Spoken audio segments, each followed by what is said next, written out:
والصلاة والسلام على سید الانبیاء والمرسلین. لیٹ پہ نا مجھے اشارہ کرنا صحیح ہے اشارہ. وعلى آلہ واصحابہ اجمعین. اما بعد فاعوذ باللہ من الشیطان الرجیم. بسم اللہ الرحمن الرحیم. قال اللہ تعالی فی کتابہ المجید الا ان اولیاء اللہ لا خوف علیہم ولا هم يحزنون الذین آمنوا وكانوا يتقون لهم البشرى في الحیاة الدنیا وفي الآخرة لا تبدیل لکلمات اللہ ذالک هو الفوز العظیم. آمنت باللہ صدق اللہ العظیم وصدق رسولہ النبی الکریم. وقال اللہ تعالی فی شان حبیبہ ان اللہ وملائکتہ یصلون علی النبی یا ایھا الذین آمنوا صلوا علیہ وسلموا تسلیما. ایک مرتبہ محبت کے ساتھ میرے ساتھ مل کر پڑھ لیجئے. الصلاۃ والسلام علیک یا رسول اللہ. الصلاۃ والسلام علیک یا حبیب اللہ. الصلاۃ والسلام علیک یا نبی اللہ وعلی آلک واصحابک یا نور اللہ. آپ تمام حضرات کو میری جانب سے السلام علیکم ورحمۃ اللہ وبرکاتہ. نبی کریم صلی اللہ تعالیٰ علیہ وسلم پر درود پاک پڑھنے کے بے شمار فوائد ہیں. جیسے کہ اکثر آپ سنتے رہتے ہیں کہ آقا علیہ الصلوۃ والسلام نے ارشاد فرمایا کہ جو مجھ پر ایک مرتبہ درود پڑھتا ہے اللہ تبارک و تعالیٰ اس پر 10 رحمتیں نازل فرماتے ہیں. اور ایک مقام پر نبی کریم صلی اللہ تعالیٰ علیہ وسلم نے ارشاد فرمایا کہ تم اپنی مجالسوں کو مجھ پر درود پاک پڑھ کر ان کو آراستہ کرو. ایک جگہ پر ہے کہ اگر کوئی شخص کوئی چیز بھول جائے رکھ کر اسے یاد نہ آ رہی ہو کہ میں نے وہ چیز فلاں چیز کہاں رکھی تو فرمایا کہ تم مجھ پر درود پاک پڑھنا شروع کر دو انشاءاللہ اس کی برکت سے تمہیں وہ چیز یاد آ جائے گی. تو یہ بھی ہے کہ انسان بسا اوقات جو ہے اپنی کوئی چیز کہیں پر رکھ کر بھول جاتا ہے تو اگر تو وہ ضائع ہو گئی تو پڑھنا چاہیے انا للہ و انا الیہ راجعون. اور اگر وہ ابھی ملنے کی اس کی امید ہے تو درود پاک پڑھنا جو ہے وہ شروع کر دیں. ضروری نہیں کہ آپ درود ابراہیمی پڑھیں بڑا والا, آپ چھوٹا درود پاک بھی پڑھ سکتے ہیں. صلی اللہ تعالی علی محمد یہ مکمل درود پاک ہے. اور علماء ارشاد فرماتے ہیں کہ کثرت سے درود پاک پڑھنے والا وہ کہلائے گا کہ جو پورے دن میں 313 مرتبہ درود پاک پڑھے گا. یعنی 313 کا عدد جو مکمل کر لے گا تو اس کے بارے میں کہا جائے گا کہ یہ کثرت سے درود پاک پڑھنے والا ہے. تو اسی لیے چھوٹا درود پاک صلی اللہ تعالی علی محمد یا صلی اللہ علیہ وسلم یہ اگر انسان چاہے تو پورے دن میں 313 سے زیادہ بھی پڑھ سکتا ہے. ایک چھوٹی آپ چاہیں تو وہ لے لیں جو کیا ہوتی ہے وہ تسبیح بٹن والی, وہ چلتے پھرتے آپ جو ہے باتیں کر رہے ہیں تھوڑی دیر رک کر جو ہے پھر پڑھ لیں, جب فارغ بیٹھیں جب فارغ ہوں پڑھ لیں. کام بھی کرتے رہیں اور اس کو بھی ساتھ ساتھ پڑھتے رہیں، تو انشاءاللہ آپ دیکھیں گے کہ اس درود پاک کی برکت سے آپ کے کام بھی کتنی سپیڈ میں ہو جائیں گے۔ تو اسی لیے درود پاک کو اپنا وظیفہ بنائیے۔ میں نے آپ حضرات کی بارگاہ میں قرآن مجید فرقان حمید کی ایک آیت مبارکہ تلاوت کرنے کا شرف حاصل کیا۔ بچوں آرام سے بیٹھ جاؤ، ٹھیک ہے، شاباش۔ سورۃ یونس کی آیت مبارکہ میں نے تلاوت کی، جس میں اللہ تبارک و تعالی ارشاد فرماتا ہے الا ان اولیاء اللہ لا خوف علیہم ولا هم یحزنون۔ اس آیت کو میں نے اس لیے منتخب کیا کہ آپ کو معلوم ہے کہ ابھی ربیع الثانی چل رہا ہے اور اس مہینے کو حضور غوث پاک شیخ عبد القادر جیلانی رضی اللہ تعالی عنہ سے نسبت ہے۔ آپ اللہ تبارک و تعالیٰ کے بہت بڑے ولی ہیں اور غوثیت کے مقام پر فائز ہیں۔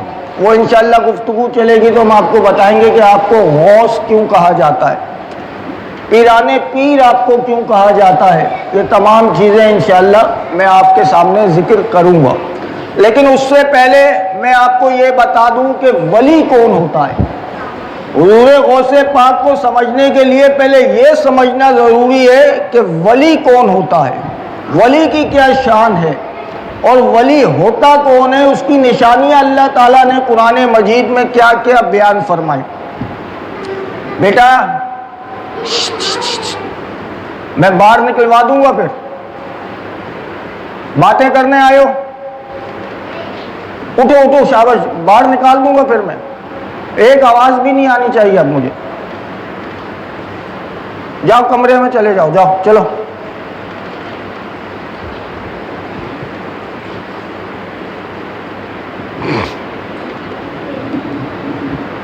اللہ تبارک و تعالی نے جب اپنے ولیوں کا ذکر فرمایا تو دوہری تاکید کے ساتھ فرمایا۔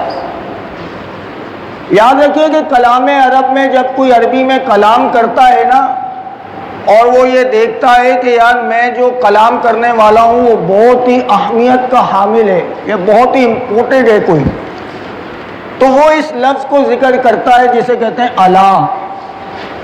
الا کا مطلب یہ ہوتا ہے کہ خبردار، ہوشیار، سنو۔ جب وہ یہ لفظ ذکر کرتا ہے تو سامنے والا جو ہے نا بالکل اٹینشن ہو جاتا ہے کہ یار اب جو کلام آگے آ رہا ہے نا وہ بہت ہی کوئی خاص کلام ہے، تبھی اس نے کہا ہے کہ الا، تمام کام چھوڑ دو، ہوشیار ہو جاؤ، سنو، خبردار۔ تو اللہ تبارک و تعالیٰ نے جب اپنے ولیوں کا ذکر فرمایا تو فرمایا کہ الا، حرف تنبیہ کہلاتا ہے یہ الا، حرف تنبیہ یعنی تنبیہ کرنا سامنے والے کو کہ بھائی خبردار، ہوشیار ہو جاؤ۔ پھر آگے فرمایا انا، یہ انا حرف تحقیق کہلاتا ہے، یعنی جب کلام کرنے والے کو یہ معلوم ہونا کہ میرا کلام سننے کے بعد سامنے والا کسی شک و شبے میں مبتلا ہو جائے گا تو وہ اس لفظ کو ذکر کرتا ہے انا۔ اس کا ترجمہ ہوتا ہے بے شک، یعنی یہ تحقیق شدہ بات ہے، اس میں کسی قسم کا کوئی شک ہی نہیں کرنا۔ تو الا کہہ کر سامنے والوں کی توجہ کو اللہ تبارک و تعالیٰ نے اس آیت کی طرف مبذول کروایا اور انا کہہ کر آگے والے کام کو تاکید کے ساتھ یعنی کہ پختہ کیا۔ فرمایا کہ خبردار سنو، بے شک اللہ کے ولیوں پر نہ کوئی خوف ہے نہ ہی وہ غمگین ہوں گے۔ اللہ تبارک و تعالیٰ نے بتا دیا کہ جو میرے ولی ہوں گے ان پر کسی قسم کا کوئی خوف نہیں ہوگا، نہ ہی دنیا میں نہ ہی آخرت۔ دنیا کا خوف کیا کہ جیسے ہمیں خوف ہوتا ہے کہ یار کوئی دشمن ہمیں مار دے گا، یا تنگ دستی کا خوف ہوتا ہے، یا دیگر ہمیں جو ہے بہت سارے خوف ہوتے ہیں، تو فرمایا کہ میرے ولی کو ایسا کوئی خوف نہیں ہوگا۔ اور بروز معاشر کا خوف کیا ہوتا ہے کہ یار پتہ نہیں میرا حساب کتاب ہوگا، میں جنت میں جاؤں گا یا دوزخ میں جاؤں گا، میرے ساتھ کیا معاملہ ہوگا، اس چیز کا خوف۔ تو فرمایا کہ میرے ولی کو اس دن بھی کوئی خوف نہیں ہوگا۔ اور پھر آگے غیبی خبر دے دی، فرمایا کہ میرا ولی غمگین نہیں ہوگا۔ کیسے کہ بروز معاشر جب سورج سوا نیزے پر ہوگا اور تانبے کی زمین ہوگی اور لوگ اپنے پسینے میں ڈبکیاں مارتے ہوں گے اور کہیں پر کوئی سایہ نہیں ہوگا، فرمایا کہ اس دن بھی میرا ولی غمگین نہیں ہوگا۔ سبحان اللہ۔ یعنی یہ تمام چیزیں میرے ولی کی طرف متوجہ نہیں ہوں گی۔ جو یہ تمام چیزیں ہیں لوگ جن میں جو ہے مبتلا ہوں گے، میرا ولی ان تمام چیزوں سے بے نیاز ہوگا۔ اب علماء یہاں پر ایک بڑا پیارا جو ہے نقطہ ارشاد فرماتے ہیں، مفسرین، مفسر کہتے ہیں قرآن کی تفسیر کرنے والے کو واحد کا صیغہ ہے، مفسرین جمع کا صیغہ ہے۔ تو مفسرین یہاں پر ایک بڑا پیارا نقطہ ارشاد فرماتے ہیں کہ دیکھیں نبی کریم صلی اللہ تعالیٰ علیہ وسلم کی حدیث مبارکہ ہے کہ جو جس سے محبت رکھے گا بروز معاشر اس کے ساتھ اٹھے گا۔ جو جس سے محبت رکھے گا بروز معاشر اس کے ساتھ اٹھے گا۔ تو آپ ولیوں سے محبت کریں، اس کا نتیجہ کیا ہوگا کہ ہم تو گناہ گار ہیں، تو جب ہم ولیوں سے محبت کریں گے تو بروز معاشر ان کے ساتھ اٹھیں گے۔ جب ہم ان کے ساتھ اٹھیں گے تو اللہ تبارک و تعالیٰ جب انہیں ہر غم سے بے نیاز کر دے گا تو یہ تکلیفیں ہماری طرف بھی متوجہ نہیں ہوں گی، تبھی تو ان کے دل سے غم جو ہے وہ دور رہے گا۔ دیکھیں اس کی مثال یوں سمجھاتا ہوں، آپ اگر مجھ سے محبت کرتے ہیں، میں آپ سے محبت کرتا ہوں، مجھے تکلیف ہوگی تو آپ غم زدہ ہوں گے نا، آپ کو تکلیف ہوگی تو میں غم زدہ ہوں گا۔ لہذا وہ ولیوں سے محبت کرتا ہے اور اللہ نے پہلے قرآن میں ارشاد فرما دیا کہ وہ غمگین نہیں ہوں گے۔ اگر اس کی طرف، اس شخص کی طرف تکلیف متوجہ ہوں گی تو لازمی بات ہے ولی سے محبت کرتا تھا وہ ولی جو ہے غمگین ہو جائیں گے کہ مجھ سے محبت کرنے والا جو ہے تکلیف میں ہے، تو اللہ نے پہلے وعدہ فرما لیا کہ وہ غمگین نہیں ہوں گے۔ تو اس کا نتیجہ یہ نکلا کہ اللہ تبارک و تعالیٰ اس ساتھ اٹھنے والے کو بھی ہر غم سے بے نیاز فرما دے۔ سبحان اللہ۔ تو اتنا بڑا فائدہ ہے ولیوں سے محبت کرنے کا۔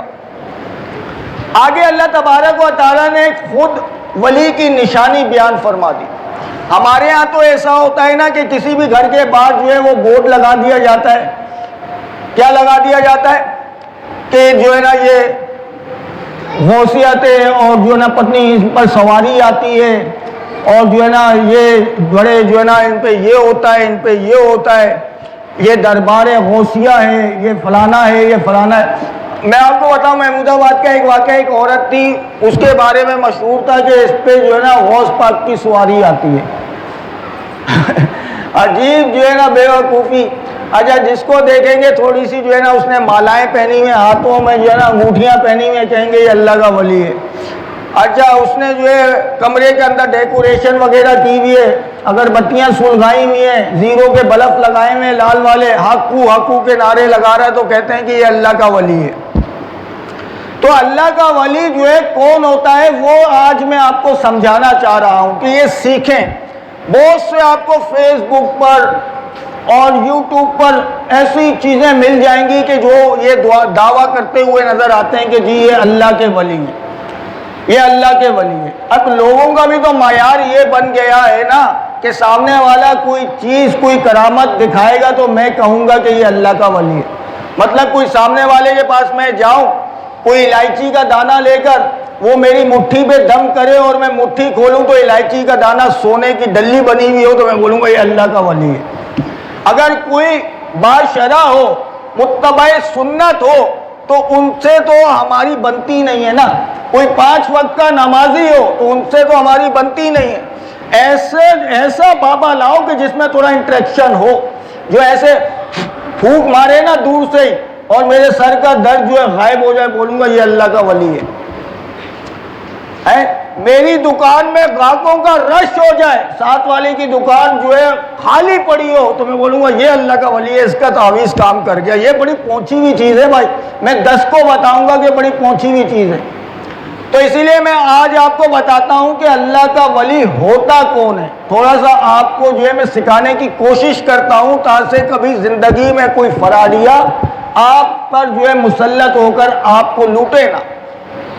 یاد رکھیے اللہ تبارک و تعالیٰ نے ارشاد فرمایا الذین آمنوا وکانوا یتقون، فرمایا میرا ولی ایمان والا ہوگا اور تقوی اختیار کیے ہوئے ہوگا۔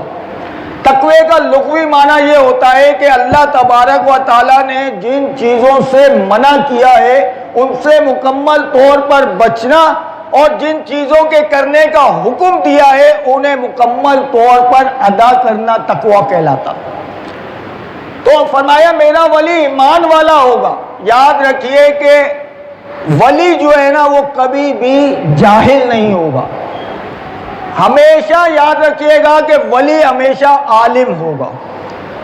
ہر عالم ولی ہو یہ ضروری نہیں، لیکن ہر ولی عالم ضرور ہوگا۔ اس میں عموم خصوص مطلق کی نسبت ہے کہ ہر ولی عالم ضرور ہوگا، کوئی جاہل اللہ کا ولی نہیں ہو سکتا، یہ یاد رکھیے گا۔ میں نے آپ کو پچھلے جمعے بھی بتایا تھا کہ اگر کسی نبی کے ہاتھ سے کوئی ایسی خلاف عقل چیز کا صدور ہو تو اسے معجزہ کہتے ہیں، اور کسی ولی کے ہاتھ سے ہو تو اسے کرامت کہتے ہیں، اور یاد رکھیں کسی کافر کے ہاتھ سے ہو تو اس کو کہتے ہیں استدراج۔ کیا کہتے ہیں؟ استدراج۔ اس کا مطلب ہوتا ہے نظر بندی، دھوکہ دینا۔ کبھی آپ کسی کے پاس جائیں نا تو وہ اخروٹ پہ دم کر کے بولے گا توڑو، توڑیں گے تو اس میں سے بال نکلیں گے، نظر بندی ہوتی ہے۔ کبھی انڈا آپ کے جسم پر پھیر کر کہے گا توڑو، اس میں سے سوئیاں نکلیں گی، تو یہ نظر بندی ہوتی ہے۔ اس کو کہتے ہیں استدراج۔ ان کا اللہ کے ولیوں سے کوئی تعلق نہیں ہے، یاد رکھیے گا۔ تو اسی لیے اللہ نے فرمایا، اب ایسا نہیں ہے کہ اللہ کا ولی جو ہے، بایزید بستامی کا غالباً قول ہے کہ اللہ کا ولی ہوا میں اڑتا ہوگا، اللہ کا ولی پانی پہ چلتا ہوگا، نہیں۔ فرمایا کہ اگر ہوا میں اڑنا ولایت کا معیار ہے تو مکھی بھی اللہ کی ولی ہے، کیونکہ وہ بھی ہوا میں اڑتی ہے۔ اگر پانی پہ چل لینا یہ ولایت کا معیار ہے تو تنکا بھی اللہ کا ولی ہے، وہ بھی پانی پہ چلتا ہے۔ تو یہ ولایت کا معیار یہ نہیں ہے۔ اللہ نے خود قرآن میں ارشاد فرمایا الذین آمنوا وکانوا یتقون، فرمایا میرا ولی ایمان والا ہوگا اور تقوی اختیار کیے ہوئے ہوگا۔ لَهُمُ الْبُشْرَى فِي الْحَيَاةِ الدُّنْيَا وَفِي الْآخِرَةِ، ان کے لیے دنیا میں بھی خوشخبری ہے اور آخرت میں بھی خوشخبری ہے۔ لا تبدیل لکلمات اللہ، اللہ کے کلمات تبدیل نہیں ہوتے۔ ذالک هو الفوز العظیم، اور یہ ان کے لیے بہت بڑی کامیابی ہے۔ اعلیٰ حضرت ارشاد فرماتے ہیں، آپ نے یہ واقعہ لکھا ہے کہ ایک اللہ کے ولی جو ہے کہیں پر آ کے تشریف فرما ہوئے تو بادشاہ تک یہ خبر پہنچی کہ ایک اللہ کے ولی آئے ہوئے ہیں۔ تو بادشاہ نے کہا کہ ٹھیک ہے، ہم بھی ان کی زیارت کرنے کے لیے جاتے ہیں۔ تو جب بادشاہ گیا ان کے سامنے بیٹھے تو ان کے سامنے سیب پڑے ہوئے تھے، کچھ زیادہ لال تھے کچھ کم لال تھے۔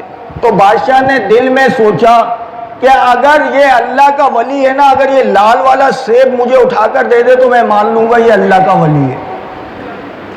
یہ مقولہ بڑا صحیح ہے، آپ نے بھی سنا ہوگا کہ جب کسی ولی کی بارگاہ میں جاؤ تو زبان اور دل دونوں کو سنبھال کے جاؤ، اور جب کسی عالم کی بارگاہ میں جاؤ تو اپنی زبان کو سنبھال کے جاؤ، کیونکہ عالم آپ کی زبان کے الفاظ پر فتویٰ دے گا، ولی آپ کے دل میں جھانک کر بتائے گا آپ کیا سوچ رہے ہیں۔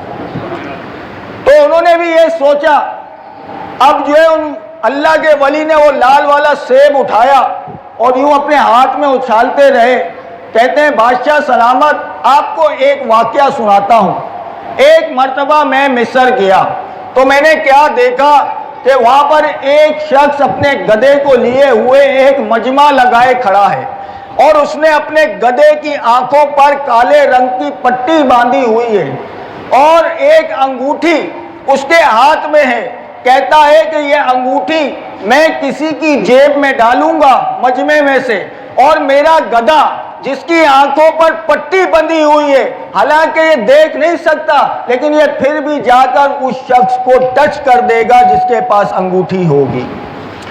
تو کہتا ہے کہ اس گدھے نے ایسا ہی کیا، جس کے پاس انگوٹھی تھی اس نے جا کر اسے ٹچ کر دیا۔ تو اللہ کے ولی نے وہ سیب بادشاہ کی طرف اچھالتے ہوئے کہا بادشاہ سلامت، اگر ہم نے آپ کو سیب دے دیا تو گدھے سے بڑھ کر کام نہ کیا، اور اگر سیب نہ دیں تو ہم تو اللہ کے ولی ہی نہیں۔ تو ان کو ایک ٹوک ماری تو بادشاہ فوراً جو ہے ان کے قدموں میں گر گیا اور معافی تلافی کی۔ تو گویا شریعت کا معیار یہ ہے کہ اللہ کے ولی سے کرامات جو ہے طلب نہ کرو. یہ نہ دیکھو کہ یار یہ کسی چیز پہ پھونک مار دے وہ سونے کی بن جائے تو یہ اللہ کا ولی ہے. نہیں، اللہ تبارک و تعالیٰ نے قرآن میں اس کی نشانی جو ہے بیان فرما دی. کون ہوگا؟ ایک تو وہ عالم ہوگا، ایمان والا ہوگا اور تقوی اختیار کیے ہوئے ہوگا. اسی لیے علماء ارشاد فرماتے ہیں کہ ہر عالم ولی تو نہیں ہوتا، لیکن ہر عالم کی صحبت میں بیٹھو تو انشاءاللہ بہت کچھ سیکھنے کو ملے گا. اچھا، عالم کے پاس بیٹھیں تو عالم کہتا ہے 5 وقت کی نماز پڑھو بھائی، قرآن کی تلاوت کرو، علم دین سیکھو. ہم کہتے ہیں یہ ایسی ہے بھائی چھوڑو اس کو، بھائی صبح فجر کی نماز جماعت سے پڑھو، چھوڑو اس کو، یہ ایسی ہے. کوئی ایسا بابا مل جائے نا جو کہے کہ بھائی صبح صادق کے ٹائم تم نے اٹھ کر یہ وظیفہ پڑھنا ہے 400 مرتبہ اور تمہارا کام ہو جائے گا، بولے گا یہ بڑا صحیح ہے، زبردست. فجر کی اذان کے لیے الارم نہیں لگائیں گے، فجر میں اٹھنے کے لیے الارم نہیں لگائیں گے، وظیفہ پڑھنے کے لیے جو ہے اس کو الارم لگائیں گے. کیا میں نے صبح صادق میں اٹھ کر یہ وظیفہ پڑھنا ہے. یعنی معاذ اللہ ثم معاذ اللہ وظیفوں کو اتنا بڑھا دیا ہے اور نمازوں کو اتنا ہی کم کر دیا ہے.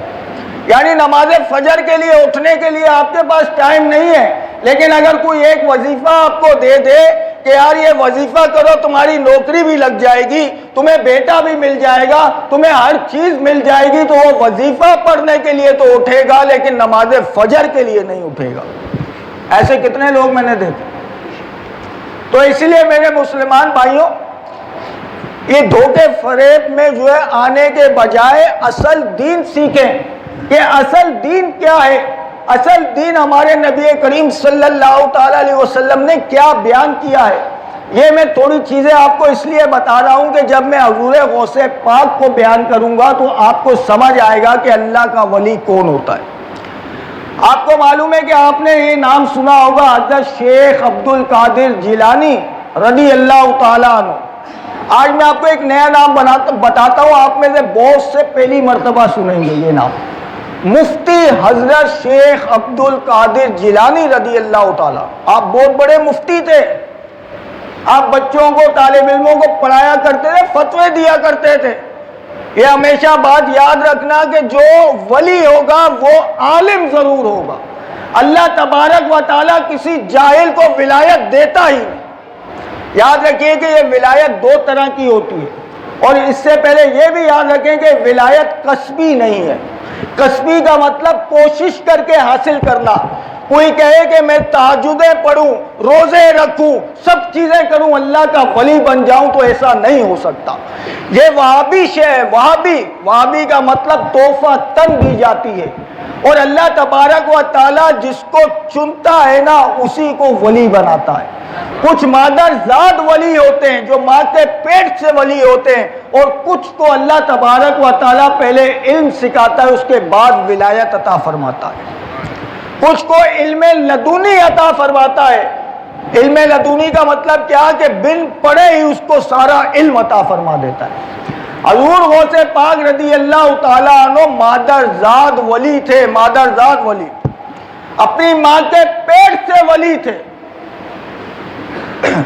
ایک مرتبہ حضور غوث پاک رضی اللہ تعالیٰ عنہ کو ایک قاری صاحب کے پاس لے جایا گیا اور ان سے کہا کہ انہیں جو ہے قرآن پاک پڑھا دیں. تو جب انہوں نے کہا بیٹا پڑھو بسم اللہ الرحمن الرحیم، تو حضرت عبد الشیخ قادر جیلانی رضی اللہ تعالیٰ عنہ نے تقریباً 13 سپارے زبانی سنا دیے. وہ بڑے حیران ہوئے. انہوں نے کہا کہ بیٹا یہ کیسے یاد کیے؟ فرمایا کہ میری والدہ حافظ قرآن تھی.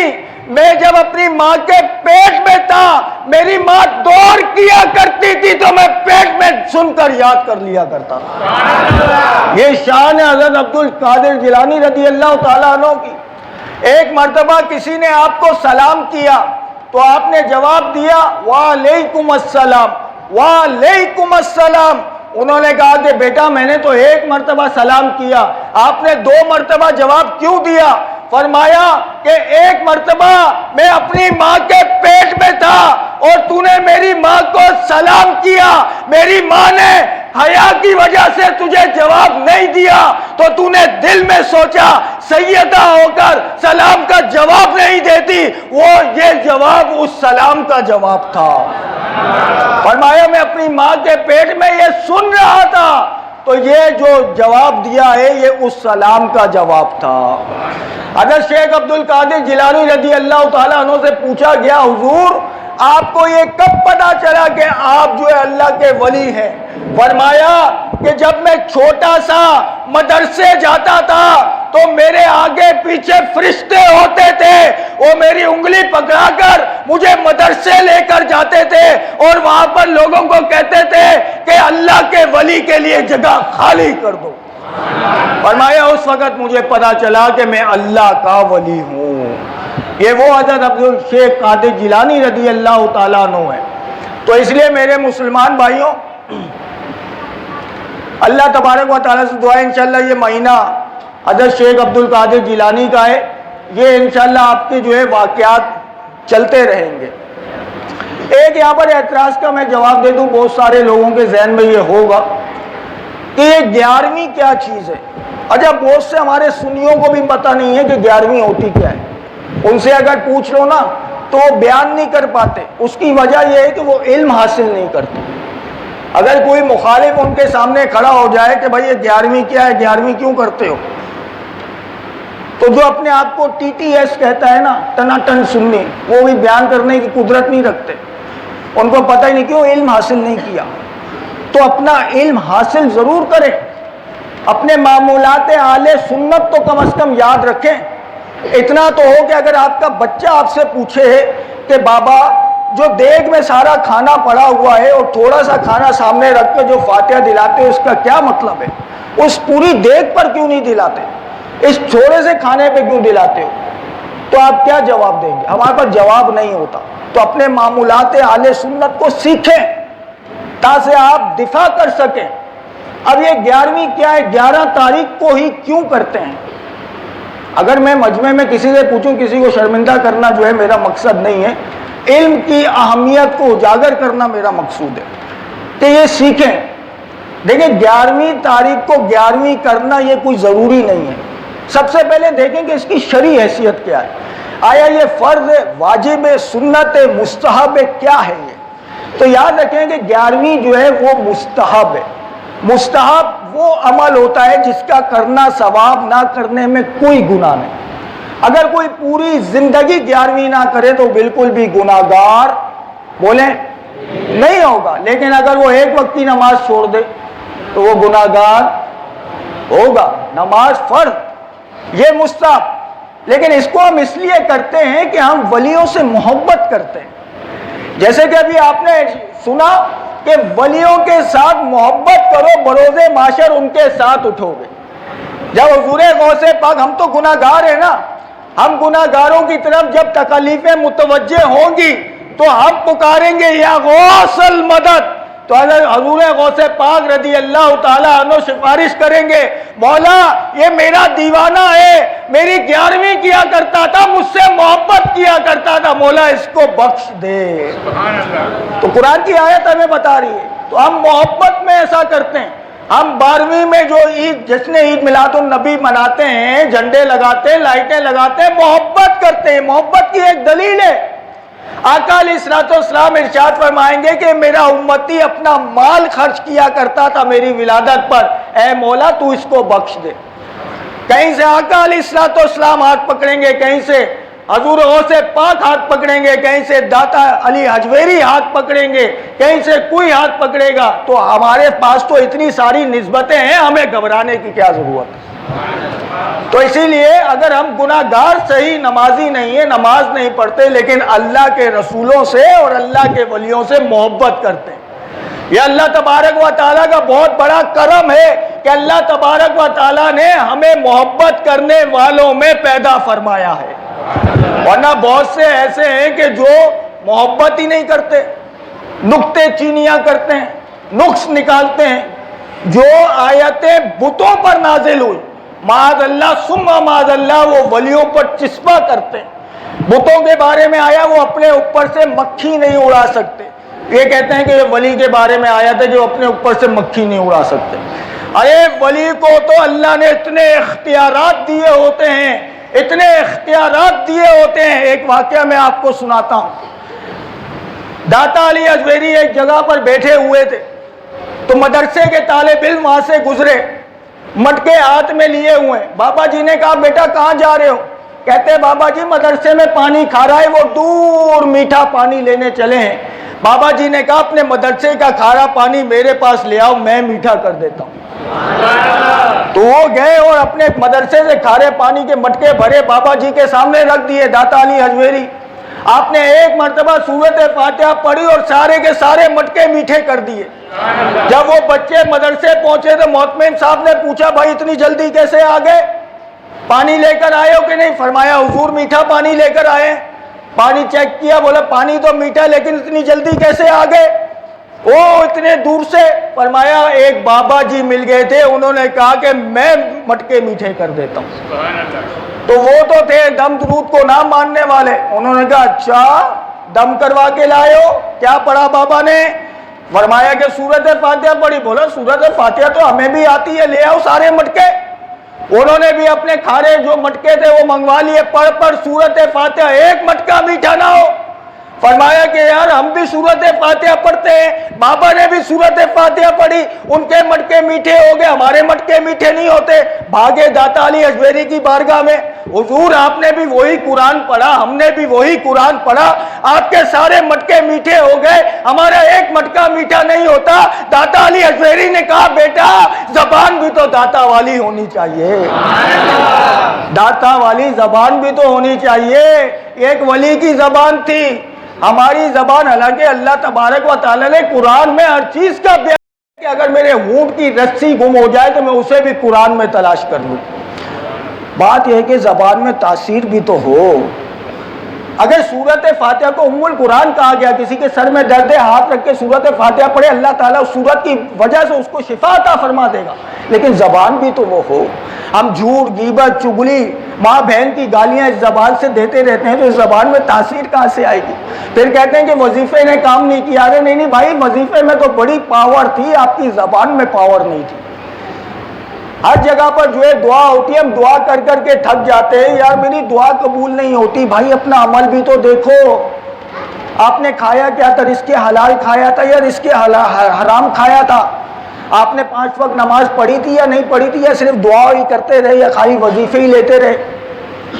تو آپ کی زبان میں پاور ہونی چاہیے، آپ میں پاور ہونی چاہیے. ایک شخص کہتا ہے یار کیا میں خود استخارہ کر سکتا ہوں؟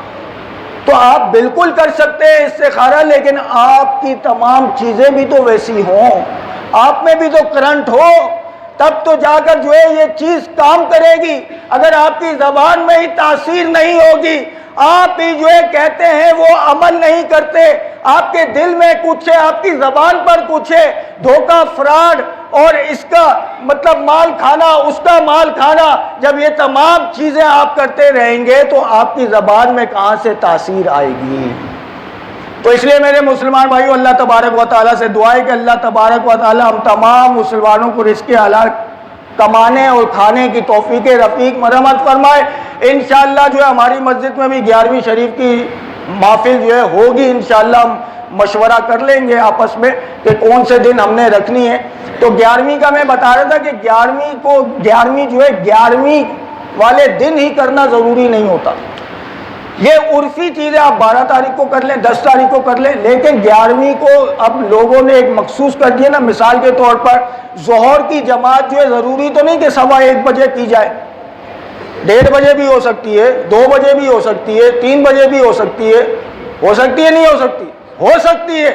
یہ تو ہم نے اپنی سہولت کے لیے طے کیے ہیں نا کہ عشاء 7:15 بجے ہوگی، جمعہ اتنے بجے ہوگا. یہ اتنے شریعت نے تو ہمیں نہیں کہا.